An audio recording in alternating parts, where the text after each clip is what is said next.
Okay, we will have another 2 minutes until the show goes on. Please, everybody, take your seats. I know you want to have more free time, but we have a very tight program and a lot of very interesting information.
So Lithuania, can you hear me?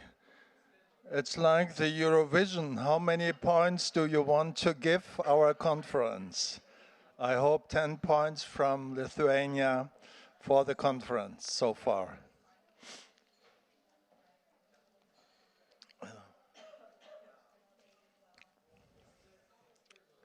We have still some technical problems. He's not there. He's not there. Maybe we then change the order and go to Willy Pierre Abal from Ready Now. Okay.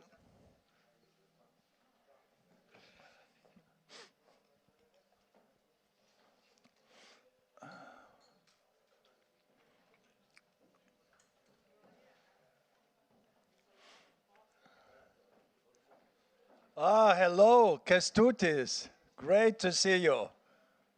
You can hear us? Okay. I can hear you very well. What about you? Perfect. But yeah, we can hear you as well. So just go ahead, start. Give us your presentation. Oh, how is it?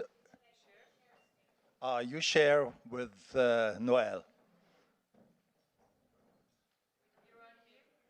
You are muted. We cannot hear you. I'm sorry. Yeah, Is it kind of my time and you are waiting because it's my turn, or may I probably hear other presentations first? No, it's your turn. You are now the most important person. No, at the don't tell me moment, this. Kestutis, at the moment, you are the most important one. Just go ahead. Well, as I'm looking for the presentation on my computer, allow me to give some praise to a colleague who is joining today, Simona. Is Simona with us?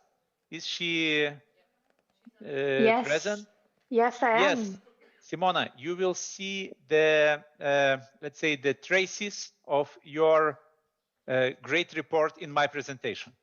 So I could even say in advance that it is essentially your presentation. Thank you so much. Because it borrows indeed very much from your knowledge, from your work you did summarizing things. And now the share. Okay, host disabled participant share screening. That's the message I get. Could we fix that?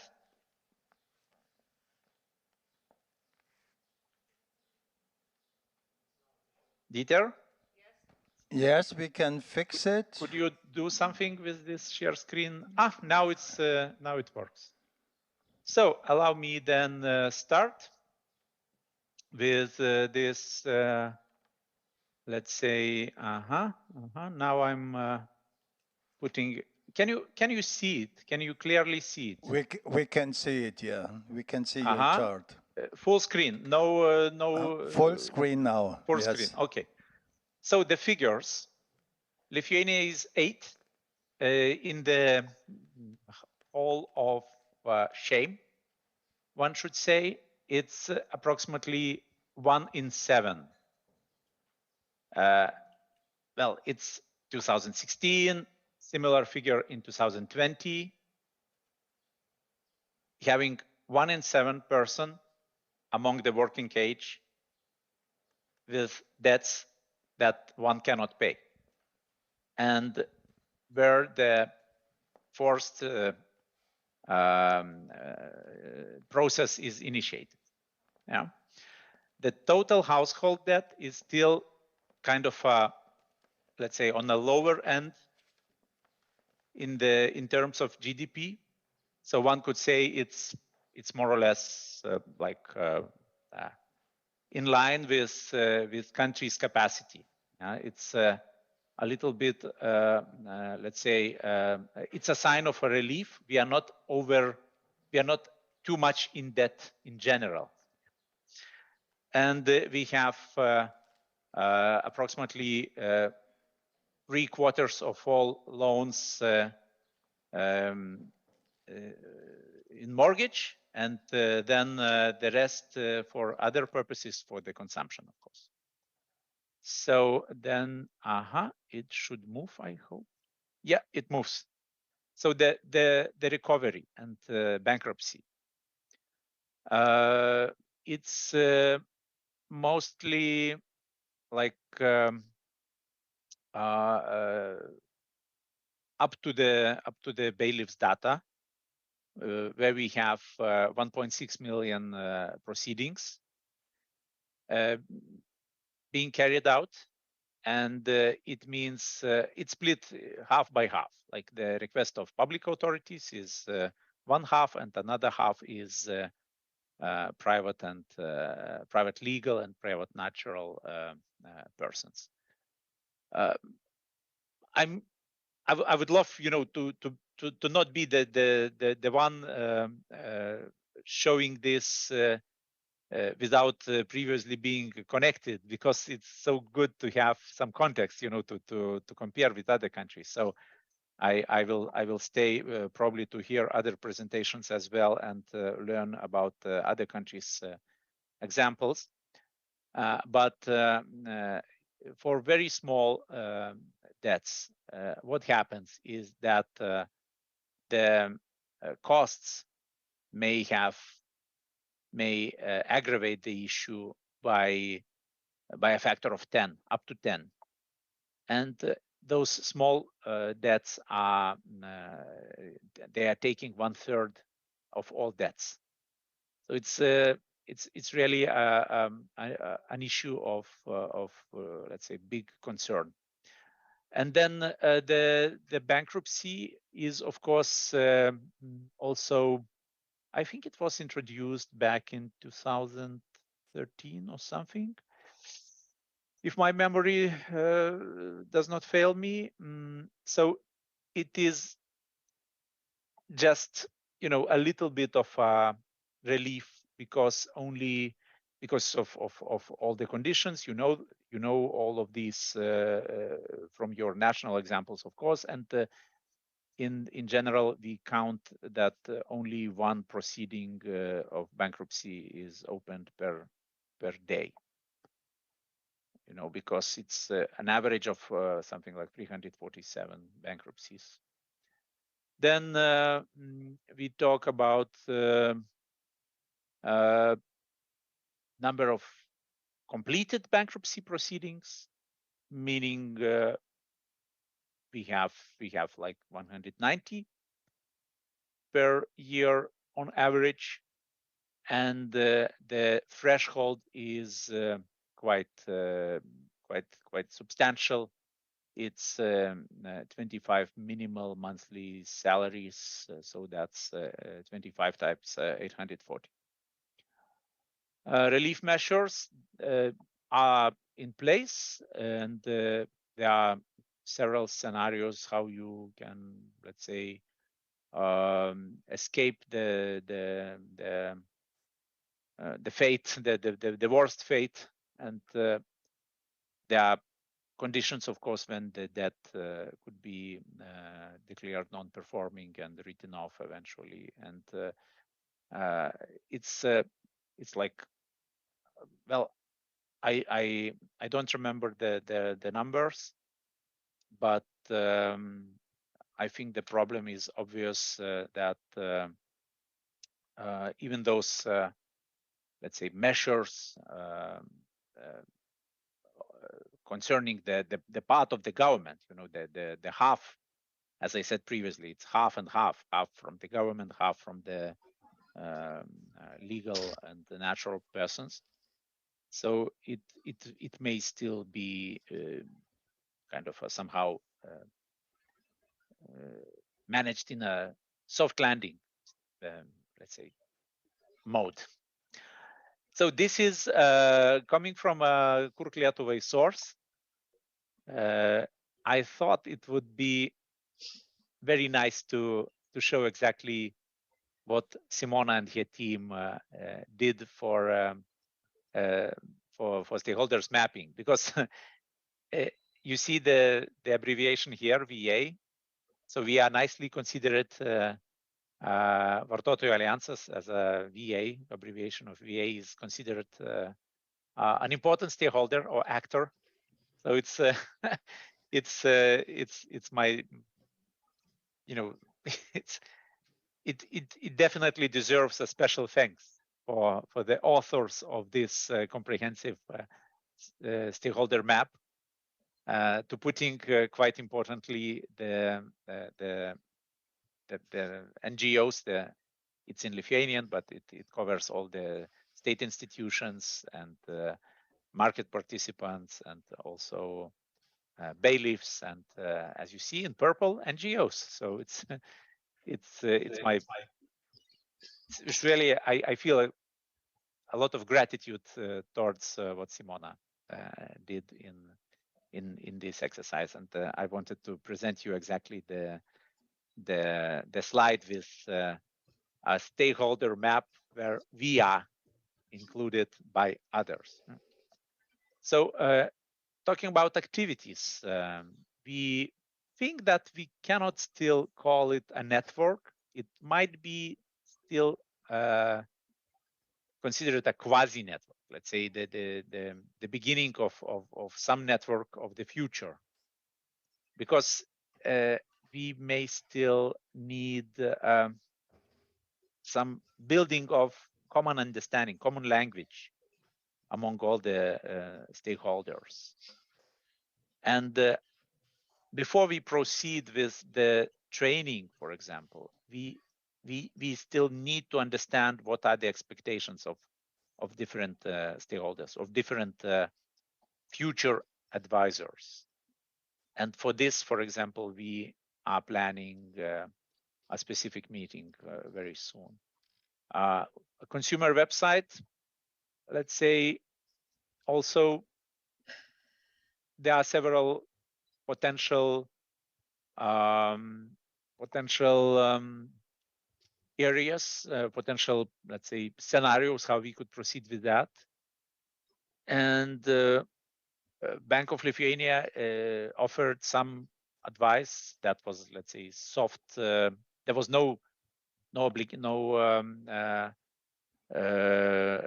clear decision about that yet, but they at least consider it as potentially as a scenario.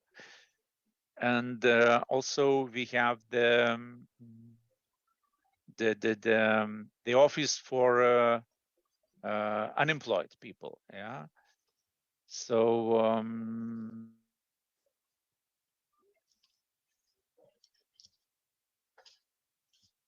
I would say, yeah, the labor, yeah, it got stuck. Yeah, labor office. Yeah, labor authority, one could say. Yeah, authority for unemployment issues. So they could also be, let's say, allies in this alongside with the Bank of Lithuania. So, but we still leave it for the future to decide. Then, as I mentioned, March 29th, we have a meeting to define the content of trainings. I think that could be quite important meeting because we are getting to a substance and a website, and then the continuing communication with stakeholders. So you see my contacts here. I'm available on WhatsApp very, very freely. Please really feel free to text me, and I think also the network has all the email addresses if necessary. So now I'm stopping here. If I would really think that our dear colleague Simona could add to the picture from her perspective, because the report she co-drafted with a colleague was an exemplary in quality and content in overall approach, and I think the picture for Lithuania would not be full if she decides to keep silent. I would encourage, if I could ask, if I could probably encourage her to add something from her side. At least I'm tempted to ask about the feeling of, let's say, prospects of cooperation between all of us in Lithuania in terms of stakeholder involvement and this map which I demonstrated coming from your paper. Yes, I don't know if I need to step in a little bit, but yeah. So as Kęstutis said, there's like no real centralized like debt support network yet. But through like the past half a year, I've been working like really intensely trying to kind of understand the situation of debt advice and in general of debt in Lithuania. So what we've discovered that it is necessary to provide such a service, and there's a lot of people who need this kind of service, and we already have some professionals who are sort of tasked by the government to provide a certain level of support for people who are indebted to get them at the moment back to the labor market. So as Kęstutis mentioned, we will have a meeting next week to discuss a training program for these specialists. So not like a debt advisor training, but just to give them the necessary skills and to provide some support to the people now, especially a lot about like the regulations in Lithuania and all the just general things about the debt, the regulations and supports available and how to provide that support, as well as we will be discussing, because I am doing at the moment, I have close ties with the Ministry of Social Affairs, but also I am doing another project at the Bank of Lithuania and also at the Employment Agency. So we will be working, and also during the project, we created like an information accessibility plan. So we will also be discussing that together with Ruta and the consumer network on how to maybe use that platform that needs to be created and who could take ownership of it, and how it should look like eventually. So I hope that we can develop it, and we have a lot of different organizations have come together and really want to provide the service of debt counseling and to people. So I do think that we really have a very strong kind of platform and ground to stand on now to really build things up for the coming year. So at least I am very hopeful that this can happen. If I may add, Simona, like, and Dieter and their colleagues, like, now I'm feeling a great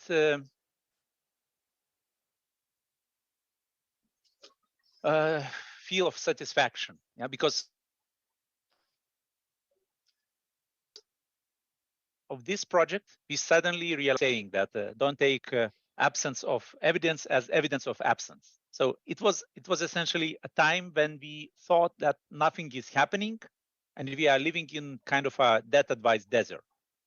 But then when you start this mapping, when you start contacting people, you suddenly are positively surprised to see how much is happening. And for example, the two local initiatives in Alytus and Panevėžys, if I'm not mistaken, the two middle-sized Lithuanian cities, they would still, you know, remain under our radar if not Peppi, if not for Peppi to create tools to create, let's say, framework to discover.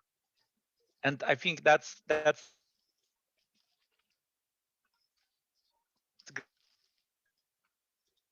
Okay, thank you. Thank you, Kestutis. The connection is not very super, so we sometimes don't understand what you are saying.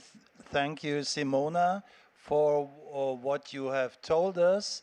And we see you are very engaged, and we are looking forward to the future with you and your future activities. And Francesco wants to put a question as well, so please go ahead, Francesco. No, more than a question is simply a remark in the same line of that I did for the Italian presentation. I mean, what I want to say, as Kestutis has already said, is that the situation probably is better than we could expect, provided that we are able to improve the coordination of the activities. I mean, I made this constatation when I saw how many initiatives have been done in Italy, and I mean, without that one knew about the others, and also within the Commission as regards financial literacy and financial education.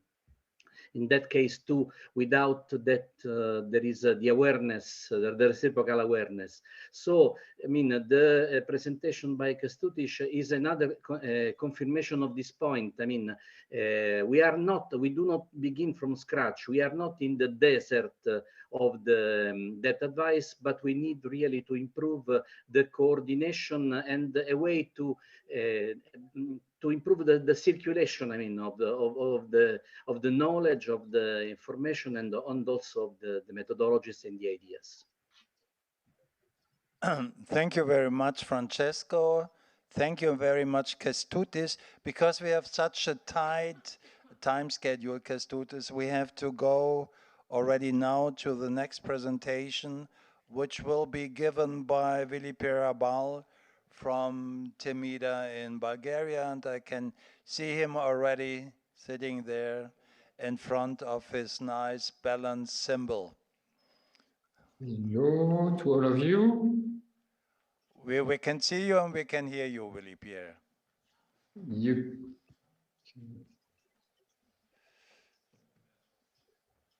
Can you hear me now? Yes, we can. Okay. And we see your slide. Okay. Just not in full screen, but now in full screen, yeah. Now in full screen. Okay. Okay, so let's go through the situation in Bulgaria. So some element of context in the population. So we have approximately 7 million of Bulgarians living in Bulgaria and 1.8 living abroad, which is quite interesting figure. You can see also the EU spending, mainly in social funds that are not small. This I will come back on them later on. Regarding the topics that were mentioned already, inflation, quite high in Bulgaria, around 16% in February, compared to a salary increase around 13. So you see that here we will have some problems in the coming months through this low adequation.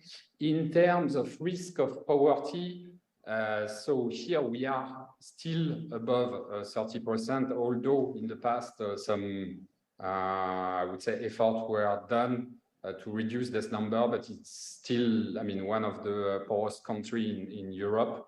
And this is clearly a ticking bomb, as you will see on the other data that I provide. Mainly the financial literacy versus the population at risk of poverty. So the slide that you saw before, here you can see, in fact, that Bulgaria has quite a low rate in terms of literacy. And this also correlated to the risk of poverty. So this is an element in the debt advice, as it was mentioned during the day, that we have to fight on financial literacy improvement far ahead when the people are coming to us, because as it was said, it's already 2, 3, even 4 years too late. I come back on the level of consumer or retail loan split in consumer loans to banks. So you see it's the most effective one and raised quite a lot in the last years. You can see also that a raise on the non-banking and financial leasing, where it's more, I would say, flat aspect.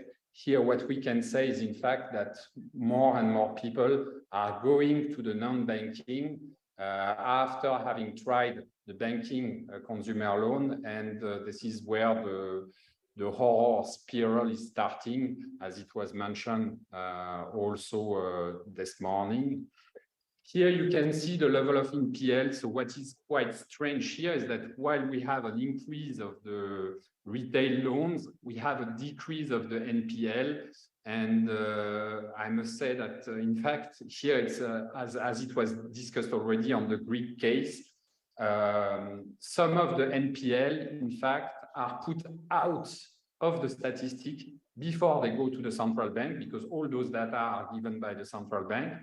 A sort of window dressing, because those bad loans are sold to self-collection companies that are after putting pressure to get back a profit. So they are sold to 10, and the self-collection company tries to get 20 or even more, as they are quite professionalized on getting the money back. So here I would say that missing on the picture is approximately 30 to 40% of NPL.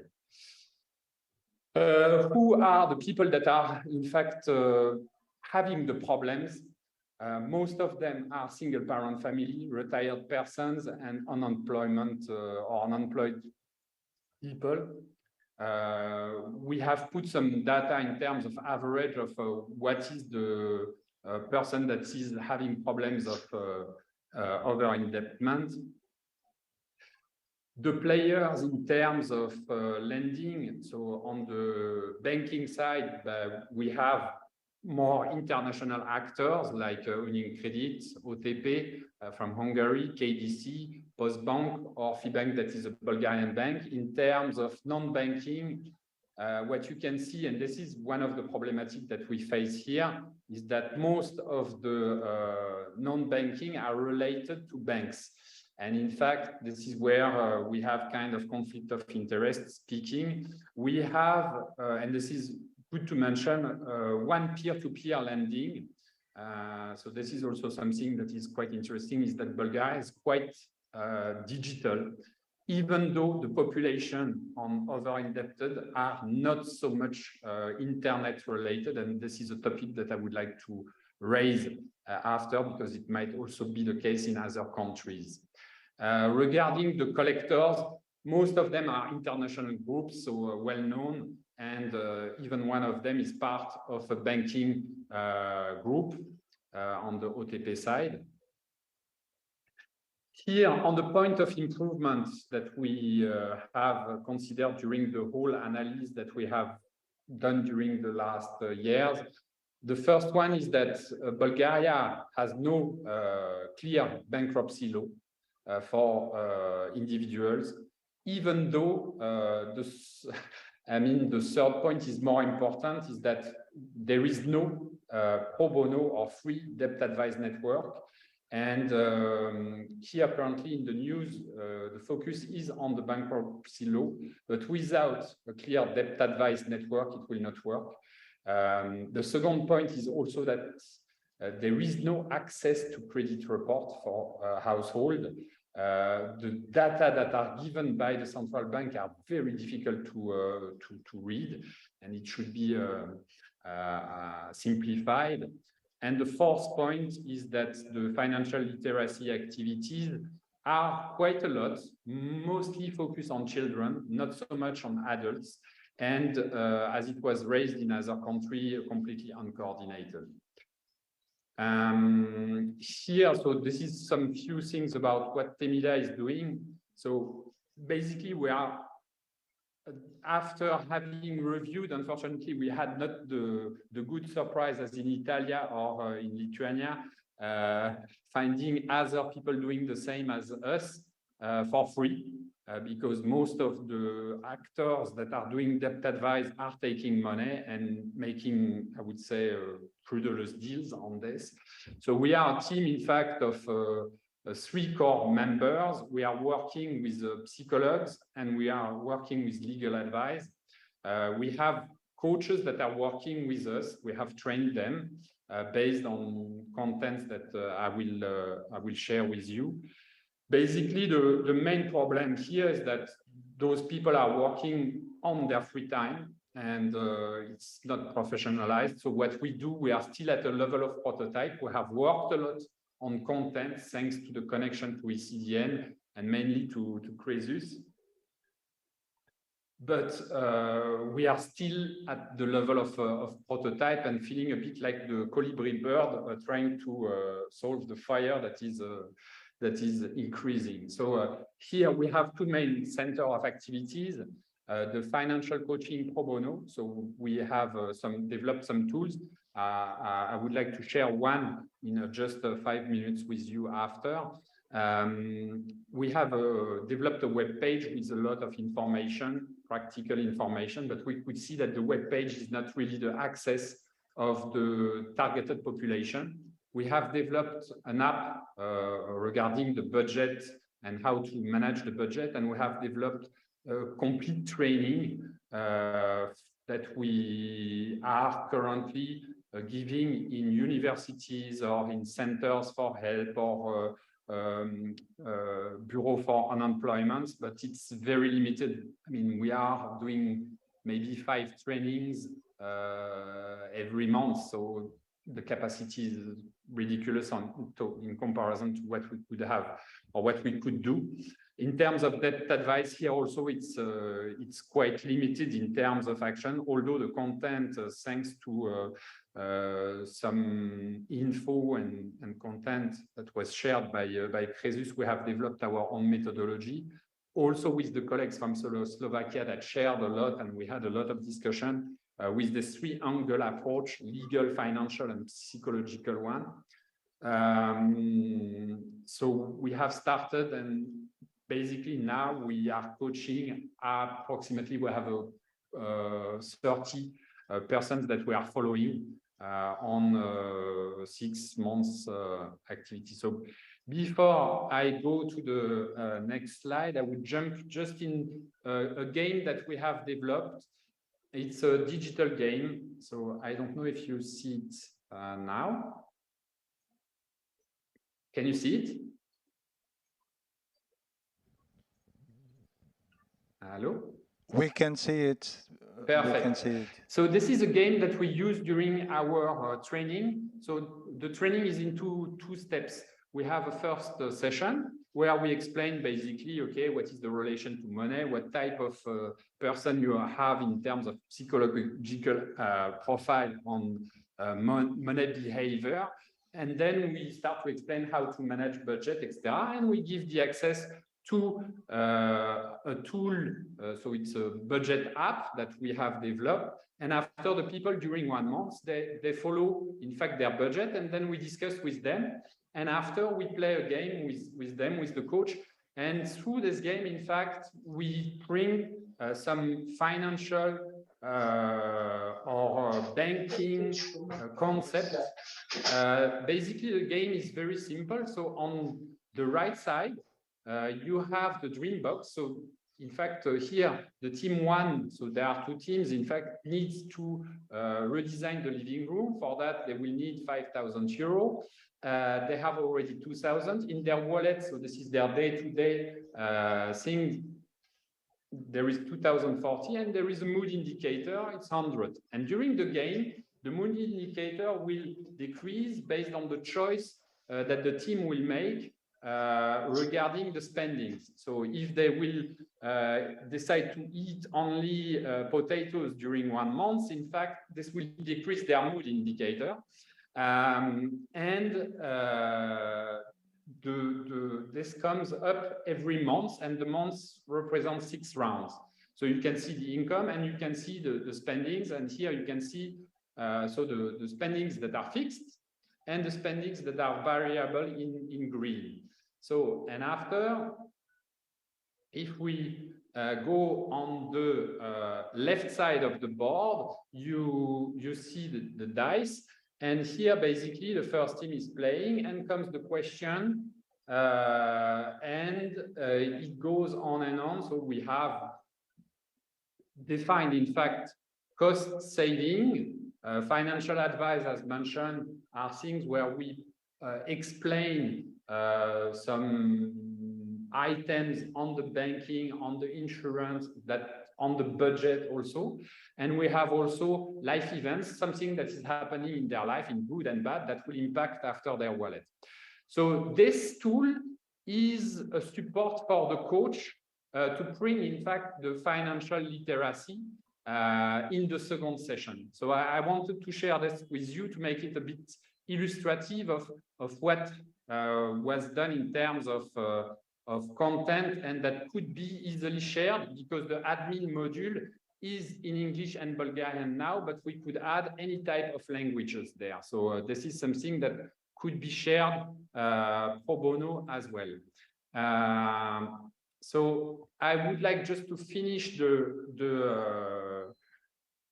the presentation with the situation on PEPI project. So on the right side, I will start with that, the electronic or the digital aspect of the PEPI project with developing of the website. So we have already a website. So here, basically, we have some issues in terms of governance that I hope we will solve quite quickly, so that we can move on and adapt the Temida website, make it as a Bulgarian website for a consumer. The problem that we have to keep in mind, and I guess this is valid also for other countries, is that, okay, the website is good, but it will not solve all the problems, as most of the population targeted is not using internet. So this is something to have in mind, and we need really to develop a local network. So I come after to the aspect of the network. So for sure, PEPI is the first good step, as we have started a common project with other 12 countries that gives visibility and that we can rebound on. We have discovered problems during the fact, mainly in starting to generate a kind of stakeholder network. So problems that I could hear also in the other, or in some other presentation: lack of interest of the key stakeholders here in Bulgaria, clearly, lack of leadership in terms of political aspects. So this is due also that the fact that the country is now having the 5th election beginning of April. So when you speak to one minister, 3 months after, he's not there. So, and this is problematic because funds are there, but it's impossible to use them because nobody is really taking the leadership. We don't have a network. We could do a cooperation with different type of network, like the Bureau of Unemployment here in Bulgaria, but it's not the case.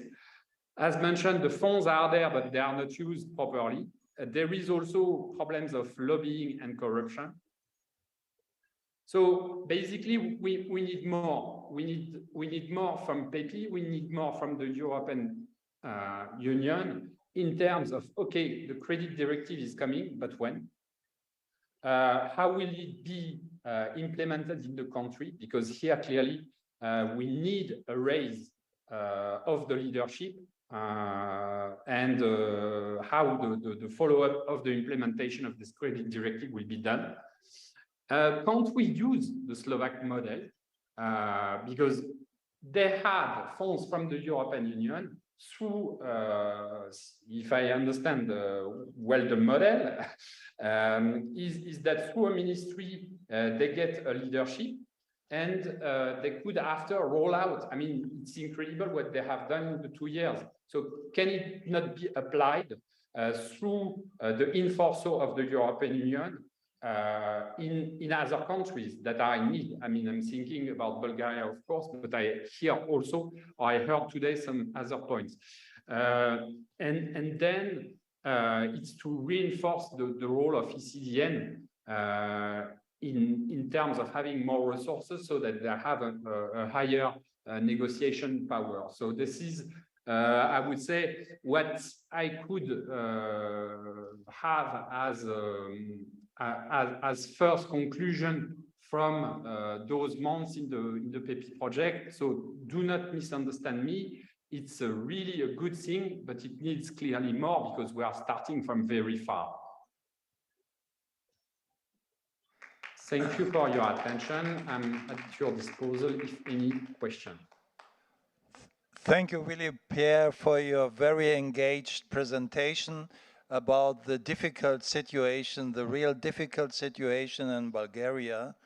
And yeah, we try to support you as much as we can in solving all the problems. And when I see that just 40% of the Bulgarian households are not internet connected, so this is another... No, sorry, it's the population, the targeted population of the people that are on debt. Over debt. And I just to mention on your first point, I'm not sure it's only Bulgaria facing those problems from what I heard today. So I think there is really something to do in terms of coordination, at least at European Union level. Yeah. Okay, any questions from the audience here? Any ideas how Bulgaria and maybe Greece we had as another difficult country can be supported more by us, by you, by your ideas? Any ideas? Maybe from Francesco, if he has a bit more clarity on the credit directive implementation and in terms of date and how it will be implemented in the different countries. Francesco? To be implemented, the directive has to be approved. And for the moment, we have a political agreement in December on the main aspects, but still there are discussions on the technicalities. We are confident that in the next weeks and the next month, I mean, the final agreement will be found, but still there are some elements in discussion. So it is a little early, I mean, to implement something that has not been approved yet. Yeah, sorry, just to give you a feedback. In fact, when we try to get the people, the stakeholder from the central bank, associations of bank, association of consumer around the table, they say, oh, sorry, it's not our priority. Anyway, the directive has not been passed yet. So Willie, we are strongly operational, very actively committed on this matter. There are 3 people, not me. I follow over indebtedness and other files, but there are 3 people in my unit that are working really every day. I don't want to say also the night, but certainly morning and afternoon to finalize this file. it's to give you the feedback on the field. This is it. Okay, let's speak in some weeks. I hope. Okay, thank you very much. Thank you, Willy Pierre. We are sorry we have to go to the next presentation. So Carlos from Spain, please go ahead.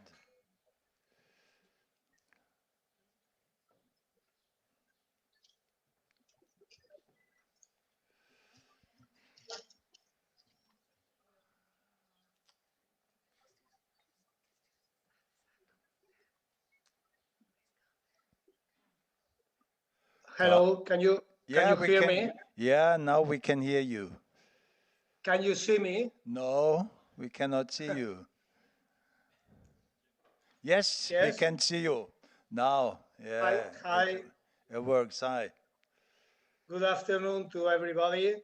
It's a pleasure for me as a representative of this project in Spain, coordinator of the PEPI project. It's a pleasure for me saying hello to all the colleagues on this project and on ecdn, generally speaking. I have the pleasure to know Dieter since 2000 and I don't know if 7 or 5 or it doesn't matter, but the important thing is that I have been engaged with these matters. He has been very much indeed, and this is the project that Europe was needing, in my humid opinion, more than ever now with the post-COVID situation, which I'm going to explain. My committee is to explain the Spain situation. I am going very briefly to speak about me as an introduction. I am lawyer. I am master in banking and economics by university master. I am bankruptcy practitioner. I am mediator in civil and merchant matters and chair of the consumer section of the consumer law section of the Alicante Bar Lawyers. I am the former head of consumer protection at the EBA, European Banking Authority. And last of all, I am professor of banking and consumer law. The more important thing, in my opinion, in Spain is that the COVID situation has aggravated the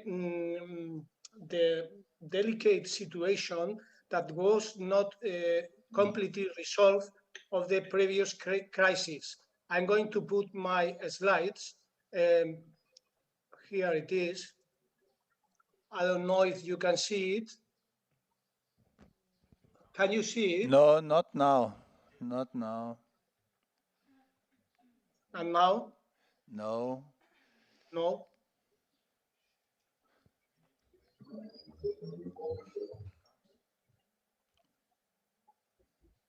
Well, let me ask you, which is the button in Zoom that I have to push in order to share my presentation?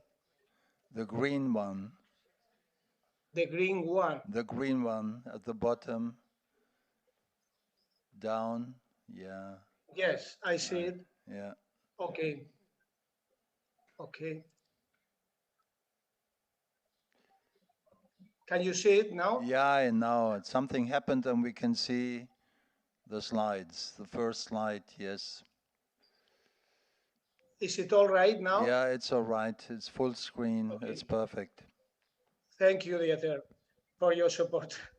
the situation in Spain has gone to worse because it wasn't yet finished. The consequences of the 2008 financial overall crisis that we were improving, and the country was recuperating, was recovering, but not yet completely. And the COVID came in March 2020, as we all know. Well, you know also that Spain is a very, the economy in Spain is very hospitality oriented. So the 30% of the Spanish GDP is based on hospitality industry. And this make the lockdowns coming from the COVID situation put the country in a very serious situation, closing frontiers, you know, the lockdown of hotels and the usual economic activity.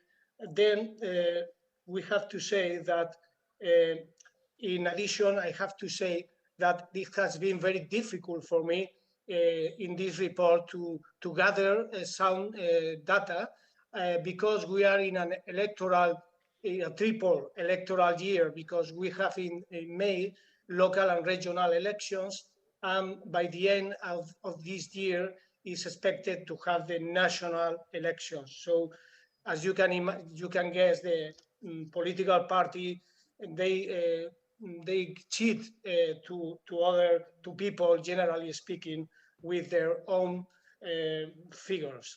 But well, I have gone to my usual independent fountains, which is the National Institute of Statistics, and also with that data coming from the European Union. So I have to add that the crisis population has been influenced also by the war in Ukraine. For example, Caritas has helped more than 5,000 refugees, and more people is suffering over indebtedness due to the rising prices of everything, especially food, which is rising at 15% in an annual basis. Also energy, interest rates, as we are going to see.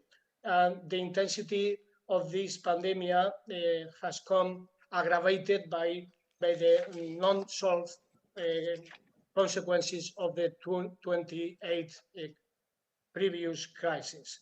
Well, the main data I can tell you is here. In Spain, we have a population of 47.6 million people, and this is an important data, the AROPE index, which is a very used and very shared index, which is by the scientific community is a very precise index. In 2000, we have been aggravated this in Spain. This index was of 25%. This index is measuring the social poverty and social exclusion risk, people at risk. So in 2019, it was 25%, but in 2020, I haven't got, I don't know any place where this index is updated, but only in 2020, it was the 27, 2 more points in only a year. This is provided by the INE. INE is the Official Statistics Institute of Spain. There are also in 2020 a figure, 12.9 million people at risk of not of over-indebtedness, generally speaking, not being able to pay all their debts or all their ordinary debts. And in 2023, we are going to double check as the figure has been too worse.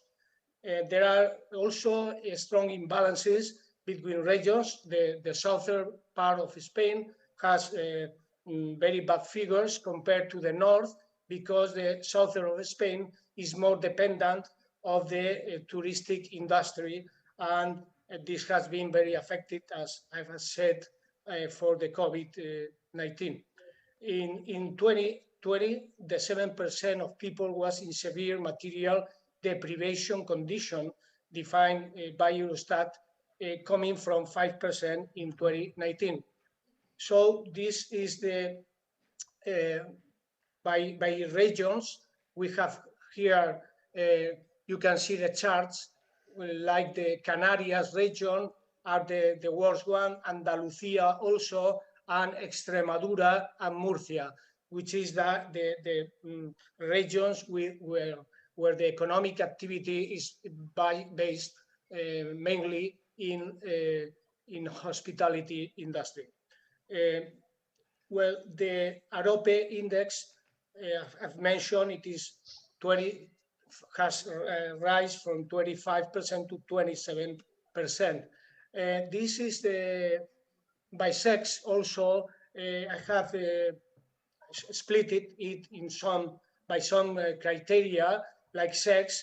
We can see that women have 5 more points of monetary poverty risk than men.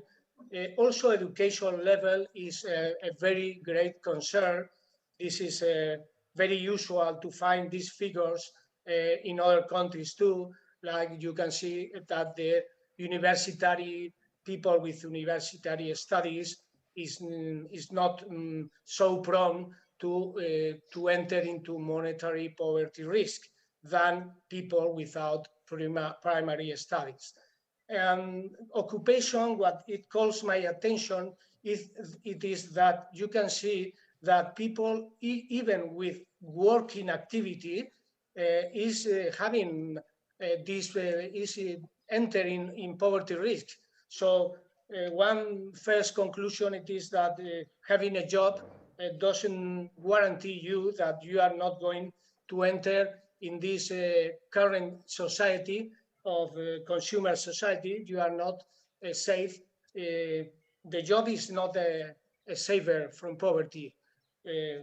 Well, we can go into other poverty indicator, as indicated and defined by the Eurostat, is the SMD, severe material deprivation condition. This is defined by Eurostat as the lack of 4 of these 9 indicators. So it has raised also in Spain this SMD condition from 5% in 2019 to 7% in 2020. If in case you comply with 4, you have the lack of 4 of these indicators, this is a proof that the consumer, the citizen, generally speaking, is entering in an SMD condition. These are the criteria established by Eurostat. There are 9 indicators. I have here this morning other indicators mentioning 13 indicators. I exactly don't know this mention index. This is the one I am using most, and have 9 indicators, but of course there could be several other indexes. These are the criteria: no holidays during 1 week at least yearly, or no meat. Sorry, here it appears eat, but it is meat. Not possible to have meat or fish at least each 2 days. No heating at home. No financial capacity to cope with unexpected expenses. 5 is delays on payments for house, mortgage, utilities, purchases during the last 12 months. Cannot afford a car, cannot afford a phone, a TV, or a washing machine. Well, in Spain, there are 7% of population enters in this situation. I know that Dieter liked very much this index So I have, and I like very much too, because there are strong indicators that something is going wrong. And as a society as a whole, I mean, there are 700,000 households, that is to say the 3.4% of Spanish population with any income at all. This, you can see the chart as it was the 2.5% until 2008, in which the financial crisis started. And we have, since then, we have not lowered this index, but it is continuously rising. This is another problem in Spain, the unemployment rate. We are the country most affected in the European Union, as you can see. We have sorry, I can hear some microphone at the bottom. I would appreciate very much. Thank you.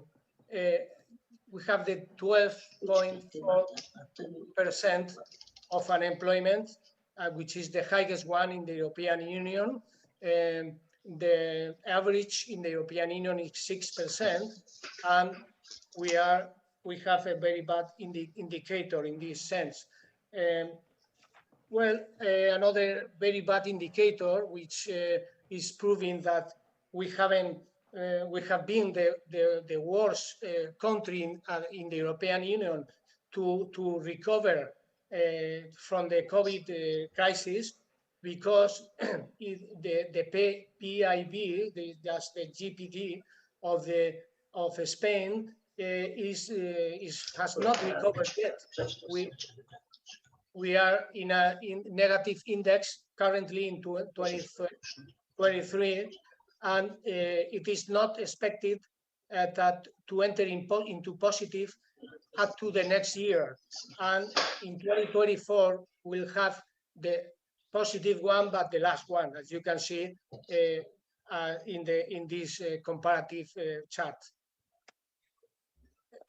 Another issues about the situation, according to Entrepreneurs Association, the tax effort for citizens is 52% higher in Spain than the UA average, which is a very worrying data.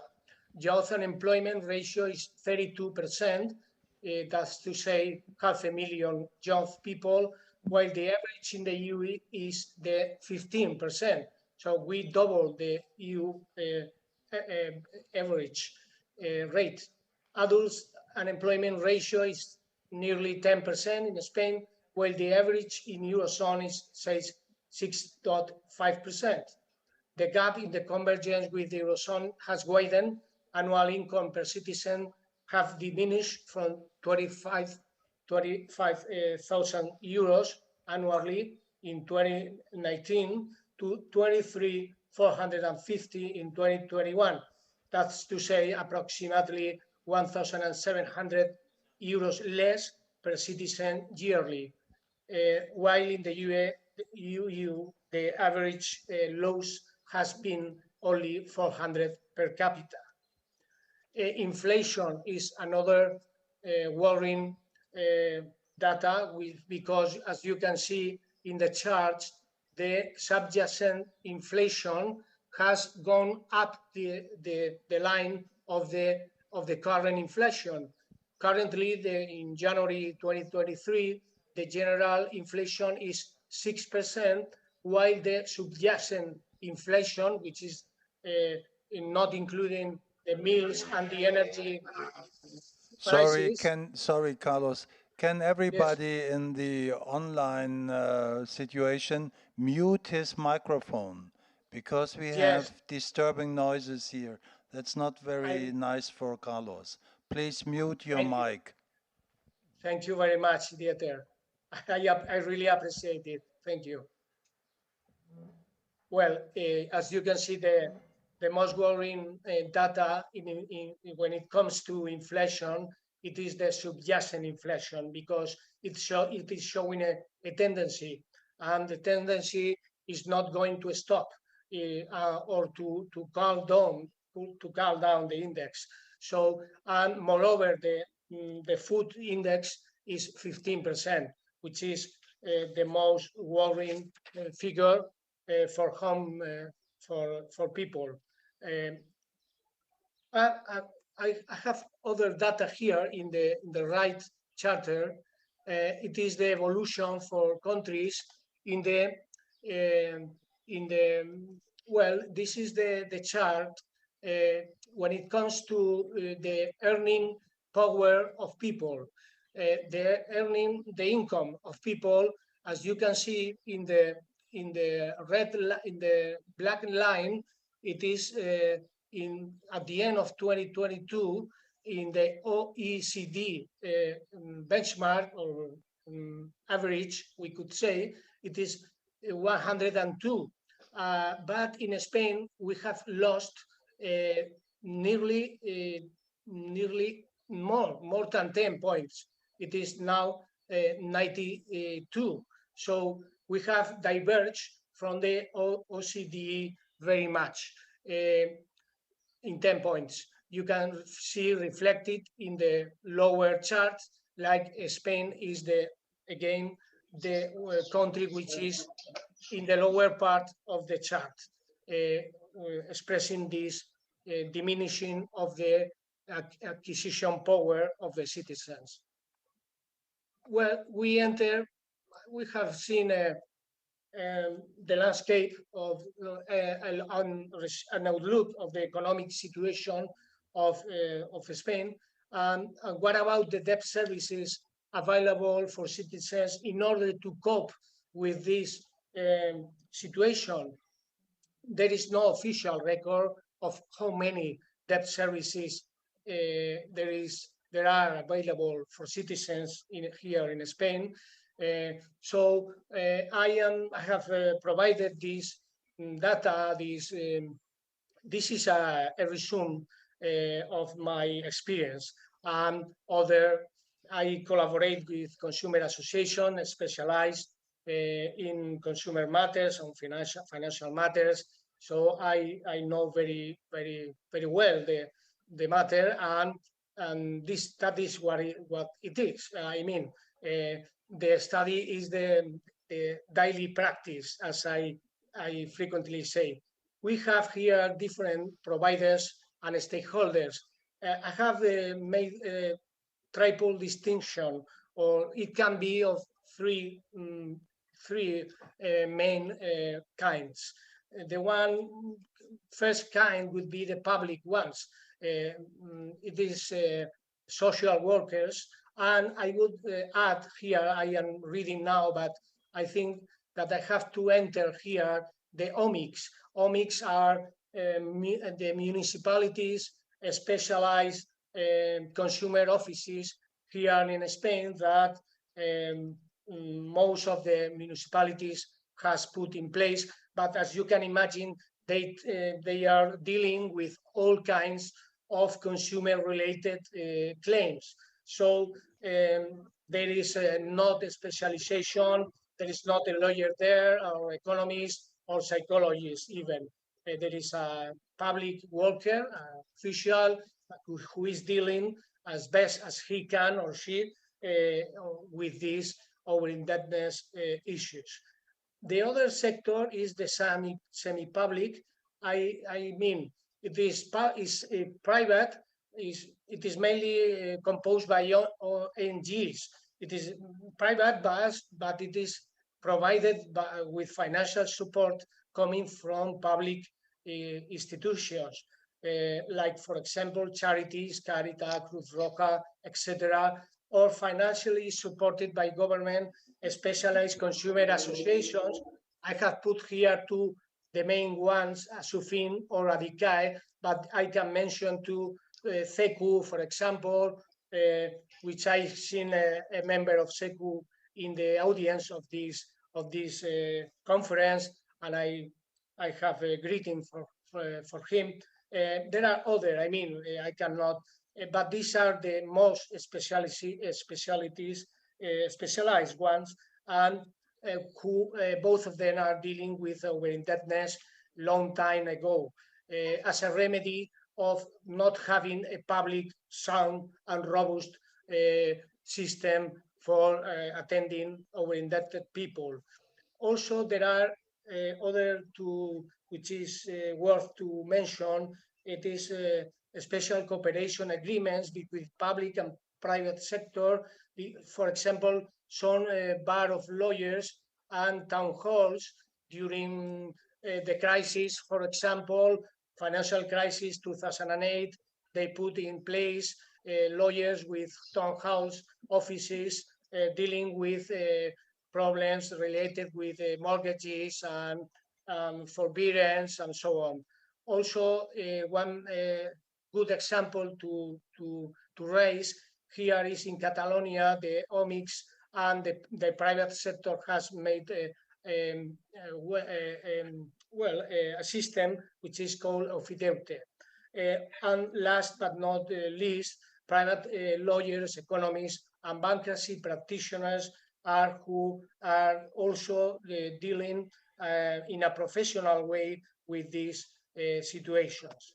The system websites for financial education in Spain, we can mention the websites of the aforementioned consumer associations, like Asufin, which specialize in financial services users, and ADICAE, which is the Association of Banking and Insurances Users.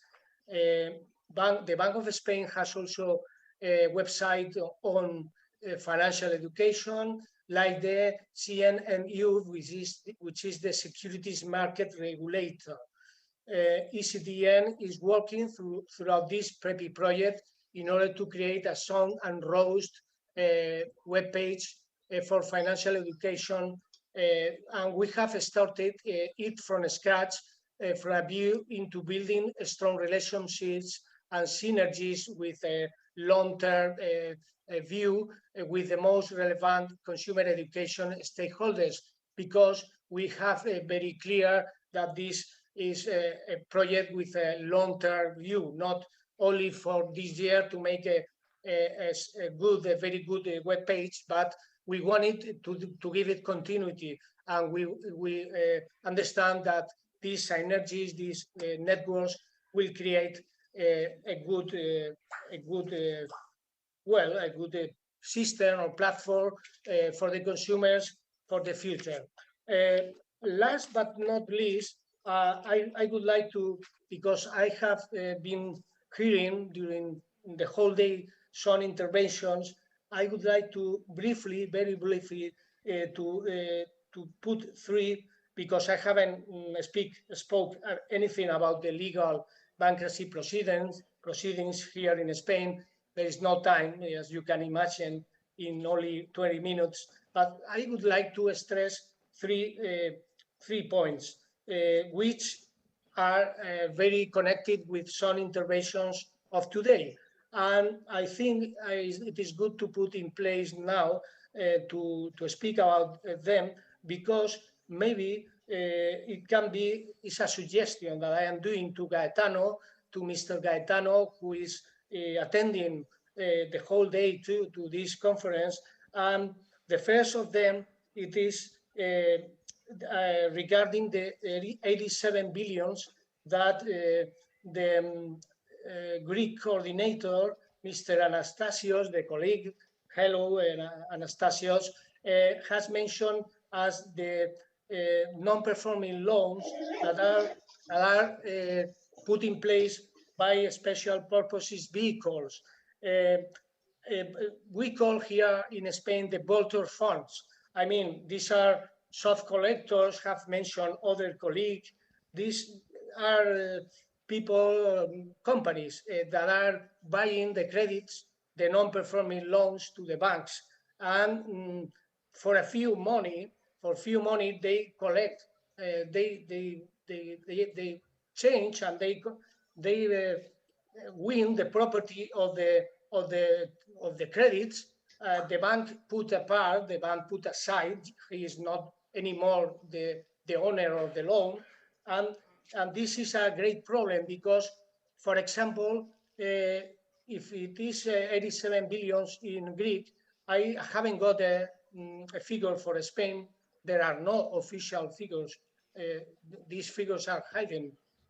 So by these SPV collectors, but I would imagine that it is the triple, more or less 270 billions euros here in Spain. They managed to win the property, not the property because there's a great discussion, legal discussion on this issue. It is impossible to even to approximate to this legal problem. But the thing I want to mention is that it is Carlos. it could, Carlos, yes, I am going to finish. Exaggerated already quite your presentation time because we have another presentation from Cyprus waiting, and then we have to close. So no, just write to us. This is a very important point you mentioned, and this was mentioned before here during the discussion, and we will really follow up this very important topic. And thank you very much for your insight given in the Spanish situation. This is really a disaster, as I want to say, because your high rate of unemployment, your high rate of over-indebted persons, and the weak provision of debt advice. So we hope that we can bring the whole situation in a better state by working with you together in the PEPI project. So thank you again very much for the deep insight you have given to us. Any questions, maybe short understanding questions, or not from here? Maybe Francesco, you are always the one who is asked to, to tell something. In reality, Carlos has prevented my potential question himself as regards the possible role of the non-performing loans and the related and correlated role of the debt collectors and the impact on this matter on consumers. So he has already replied in advance, I would say. Okay, great. So thank you, Carlos. And now we are calling Cyprus, and the last presentation, but not the least one. Okay, and I can see it's Valeria, I guess. Yeah, okay. So please go ahead.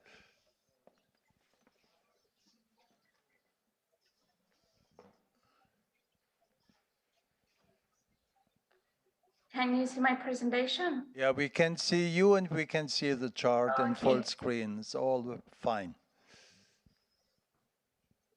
Thank you. Well, hello, everyone. I'm Virginia Christou, legal advisor of the Cyprus Consumer Association and member of the team which is responsible for the PEPI project in Cyprus. Let's start with a few facts about Cyprus. According to the 2021 population census, Cyprus has a population of 918,000 people. There are not any official statistics available, but it is estimated that over 100,000 people in Cyprus are over-indebted, which correspond to the 11% of the population. Households in Cyprus face a variety of problems and difficulties. One of the most common problems is the difficulties they face in paying the loan installment. Another problem is the deprivation of basic goods due to the rising on the prices, as the consumer have limited income and become more difficult for them to pay for the goods they need. Also, there is a significant reduction in the purchasing power of the consumer it is estimated that the purchasing power of consumers has decreased by 10% in the last year. In addition, inflation in Cyprus reached 10.9% in July 2022, and in February 2023, it fell to 6.7%, which is something that also affects the purchasing power of consumers.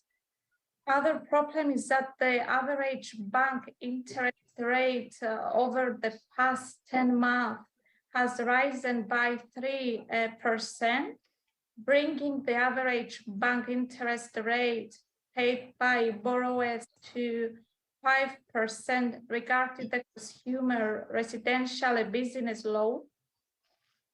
One more issue is that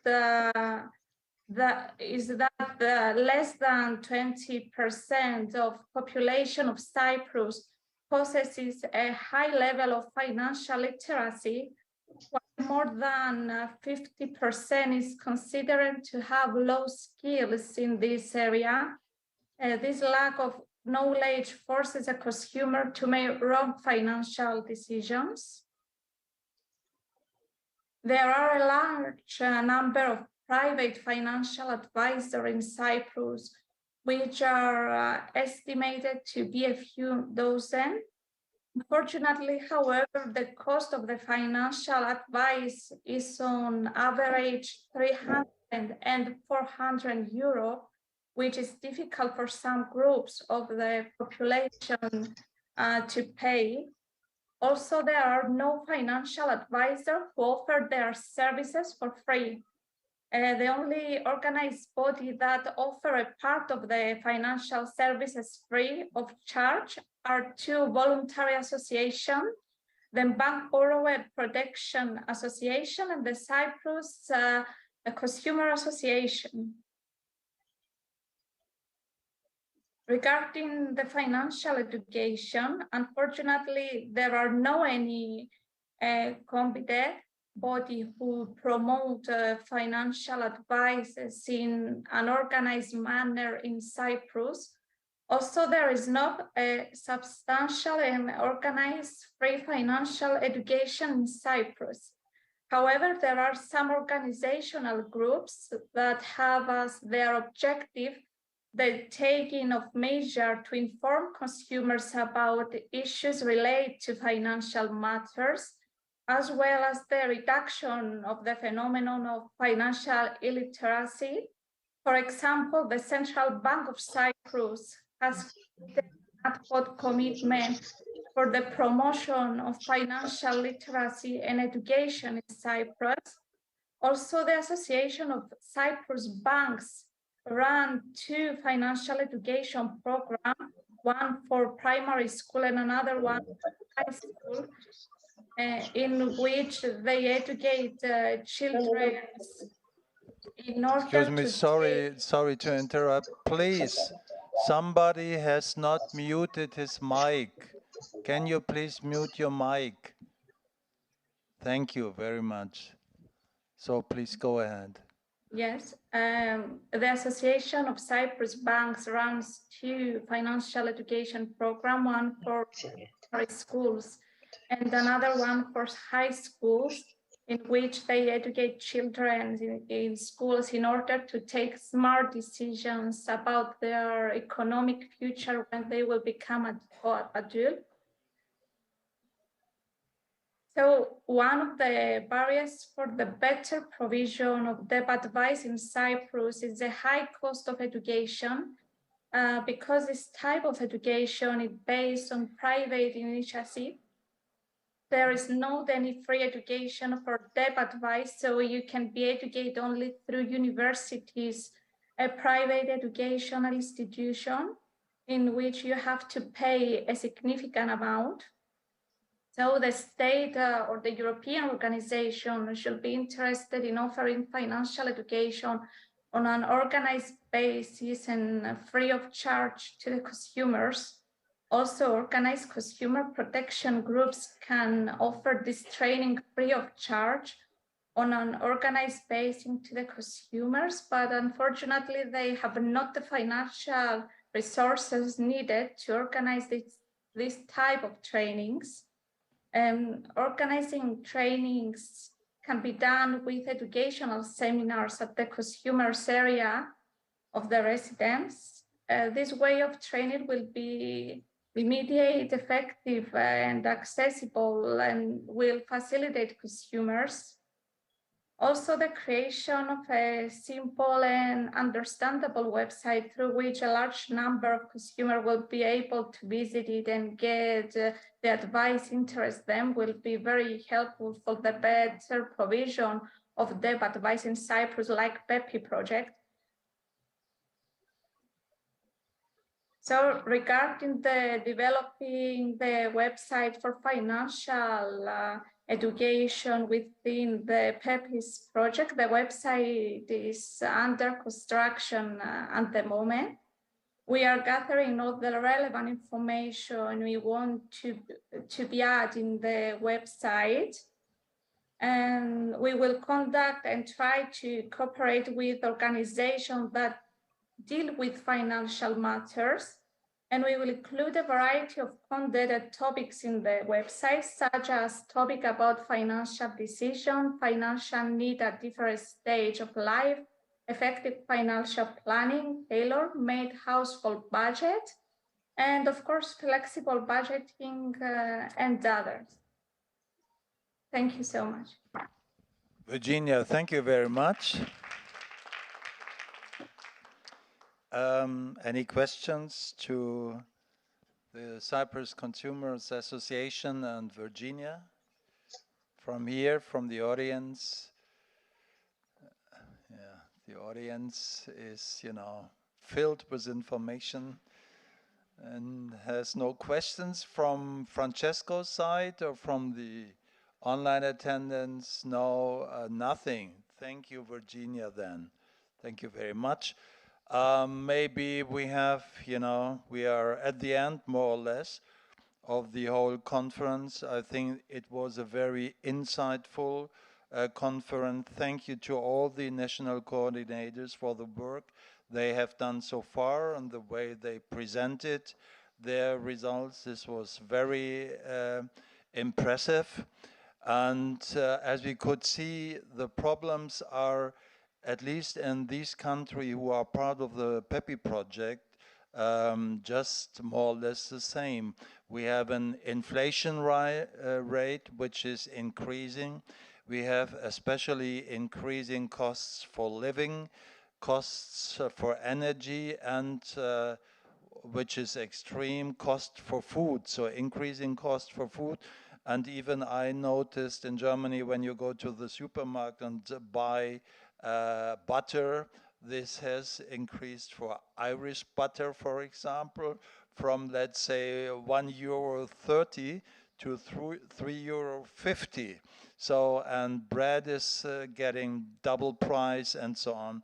And this is really a big problem, especially for the low income and the vulnerable people.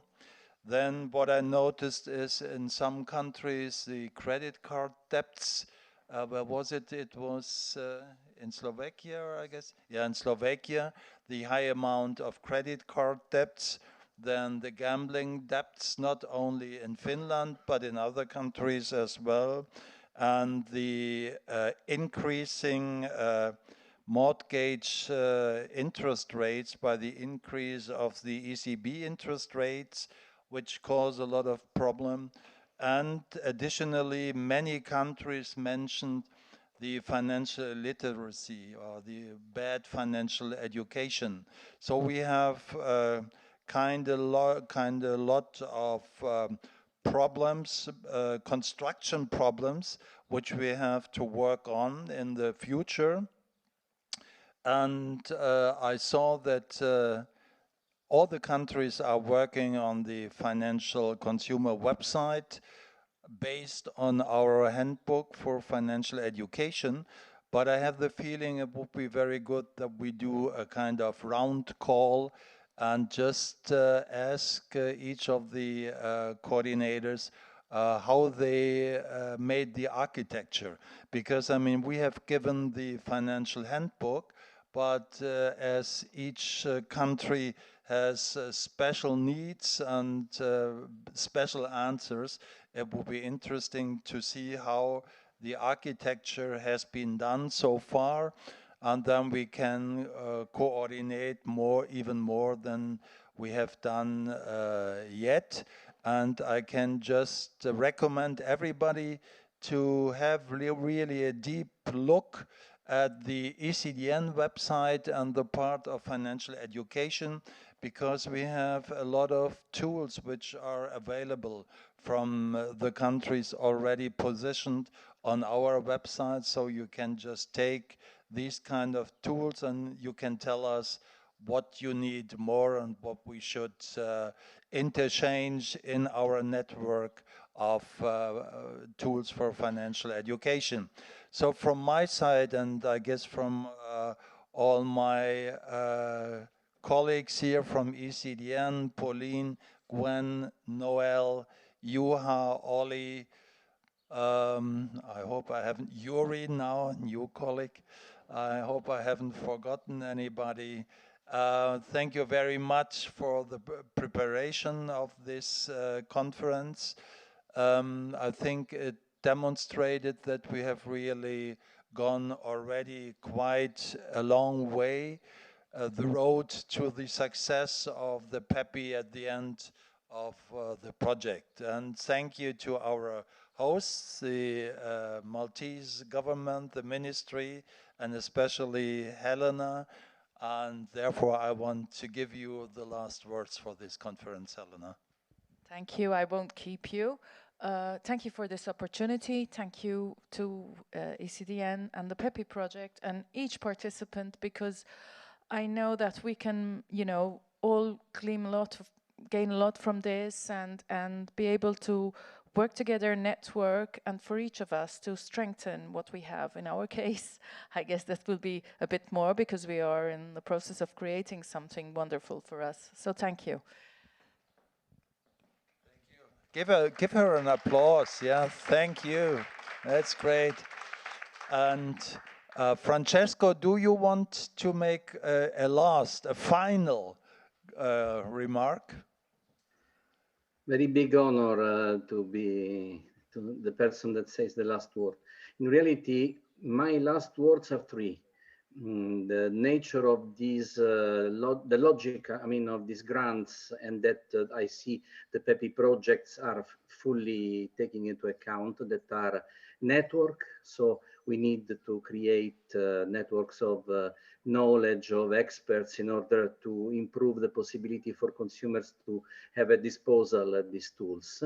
Coordination, so we can exploit better the knowledge and the notions that have been, the information that have been obtained. And finally, the stability of these structures, something that must remain, must not be lost once the project will have been finished. What I've seen today goes absolutely in the right direction. So I can tell you that I am very, very strongly satisfied from what I've seen during this very excellent working day. Thank you a lot.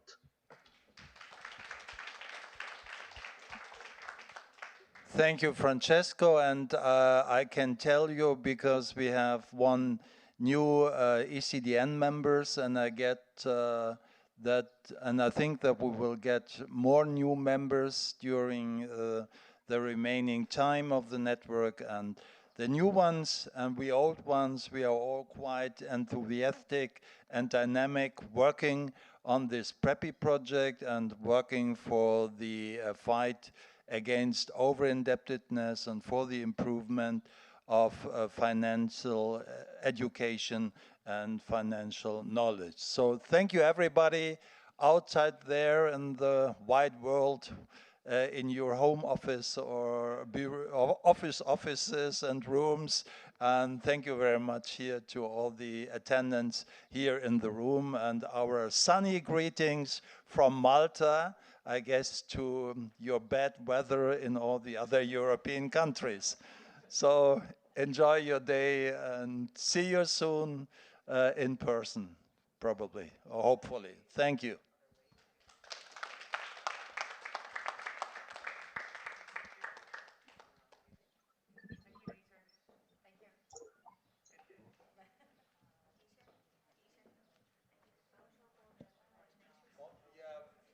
Yes, we do a photo all together. Everybody who's here.